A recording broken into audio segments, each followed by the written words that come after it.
Maing buntag. Ah.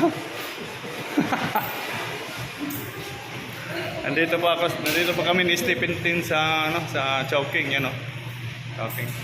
Siyempre, alam na kung ang gagawin dito, kakain, di ba? Still watching mga kabayan ha. Ayan si Stephen Tin. Yan. Nagkita namin sa isang dawata. Yan. Ito yung mga food nila.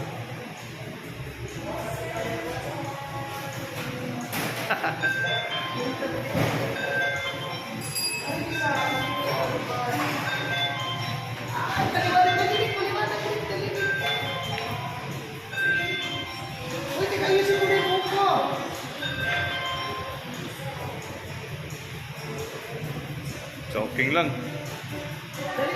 Oh, sige.